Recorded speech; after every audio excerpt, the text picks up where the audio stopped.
মেয়েদের বাপের বাড়ি যাওয়ার একটা বয়স থাকে। একটা সময় পর মেয়েরা আর বাপের বাড়ি যেতে চায় না।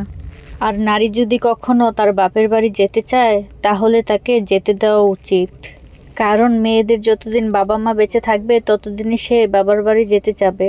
আসসালামু আলাইকুম আমার প্রিয় ভাই বোনেরা, আপনারা সবাই কেমন আছেন? আশা করি অনেক অনেক ভালো আছেন। আপনাদের দোয়া ও ভালোবাসা আলহামদুলিল্লাহ আমি অনেক ভালো আছি। আজকের ভিডিওটা শুরু করলাম দুপুরে রান্না দিয়ে। আজকে দুপুরে রান্না করব হচ্ছে তেলাপিয়া মাছ দিয়ে টমেটো সিম আলুর ঝোল। আরও সাথে রান্না করব লইট্টা শুটকি দিয়ে বেগুন। এই হলো আজকে দুপুরে রান্না বান্না। প্রথমে আমি মাছের তরকারিটা রান্না করে নেব, তাই মশলাটা আগে কষিয়ে নিচ্ছি।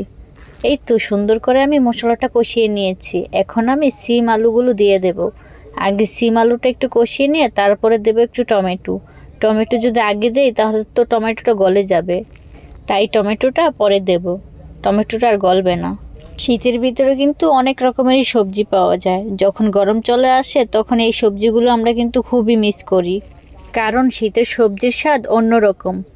সব রকমের সবজি দিয়ে যদি মাছ ছাড়াও রান্না করা হয় অনেক বেশি মজা লাগে। এই তো আমি এখন টমেটোগুলো দিয়ে দিলাম। টমেটো দিয়ে আরেকটু কষিয়ে নেব, তারপরে জলের পানিটা দিয়ে দেব।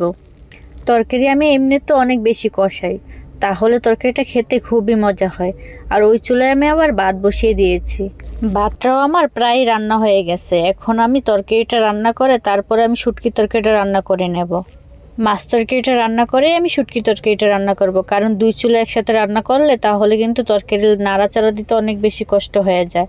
আবার মশলার ব্যালেন্স থাকে না, কোনটায় কি দিলাম তাও বলতে পারি না, মনে থাকে না মাঝে মধ্যে। তাই একটা একটা করে রান্না করে নেব আমি।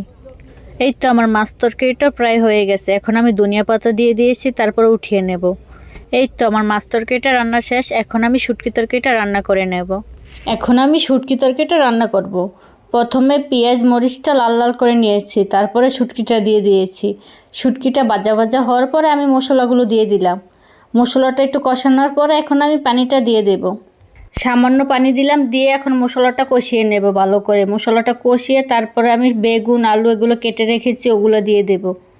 বেগুন আলু দিয়ে শুটকি রান্না করলে খেতে খুবই মজা হয়, আমার পছন্দের একটা তরকারি। আপনাদের কার কার আমার মতো শুটকি পছন্দ কমেন্ট করে জানাবেন।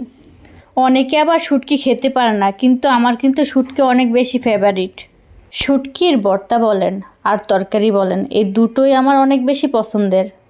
এই তো আপনাদের সাথে কথা বলতে বলতে আমার শুটকিটা রান্না হয়ে গেছে। এখন আমি উপর দিয়ে ধনিয়া পাতাটা দিয়ে দিলাম। ধনিয়া পাতা দেওয়া হলেই তো তরকারিটা হয়ে যায়। তারপরে আমি তরকারিটা নামিয়ে নেব। এই তো আমার তরকারিটা হয়ে গেছে। এখন আমি দুপুরের খাবারটা খেয়ে নেব। আজকে অনেক ব্যস্ত ছিলাম, তাই ভিডিও ছাড়তে দেরি হয়ে গেল। এই তো আমি এখন দুপুরের খাবারটা খেয়ে নেব। প্রথমেই আমি শুটকিটা নিয়ে নিলাম, শুটকি দিয়ে খাওয়াটা শুরু করলাম। আর মাছের থেকে শুটকি আমার বেশি ভালো লাগে, তাই আগে শুটকি দিয়ে খাওয়া শুরু করলাম। লেবু চিপে শুটকি তরকারিতে ভাত খেতে খুবই মজা, তাই তো আমি গরম গরম ভাতের সাথে লেবু চিপে নিলাম, সাথে শুটকি তরকারি অনেক মজা করে মেখে নিয়েছি। এখন খেয়ে নিচ্ছি। খেতে খেতে আমার ভিডিওটা শেষ পর্যায়ে চলে আসলো। এখন আমি সবার কাছ থেকে বিদায় নিয়ে নেব। আল্লাহ হাফেজ, আসসালামু আলাইকুম।